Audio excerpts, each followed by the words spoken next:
voudrais vous présenter le découpage des racines en hébreu. On appelle ça l'hexarot. La première lettre de la racine s'appelle le P. P, donc ici le samer, c'est le P de la racine, le shin, le P de la racine. La deuxième lettre s'appelle le haïn. La troisième lettre s'appelle le lamed. P apoal, c'est donc la première lettre de la racine. Haïn apoal, la deuxième lettre. Lamed apoal, la troisième lettre. Exemple ici, sagar. Samer lisgor, donc sagar à la troisième du passé. Samer est le P de la racine. Gimel, le haïn de la racine. Et le resh, le lamed de la racine. On appelle ça P apoal, haïn apoal, lamed apoal. Voyons maintenant un exemple. Dans la racine gimel vav resh, qui a donné le verbe lagour, le verbe habiter.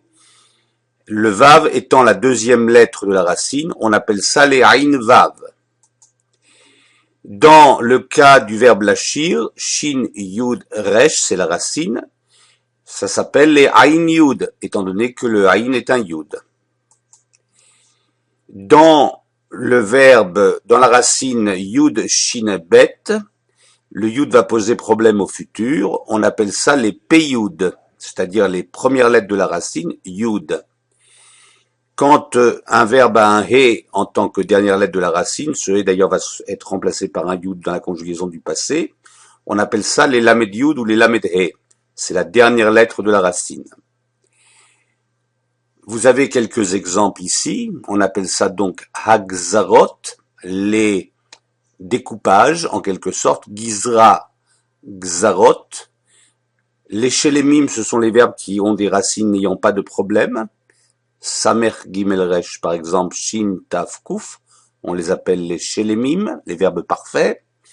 Ain vav, les verbes qui ont un vav au milieu de la racine, on va les appeler les monosyllabiques, de la même manière que les ain yud, ici.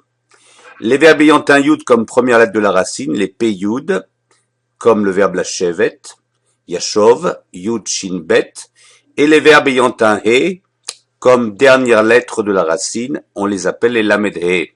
Ce sont l'hexarot.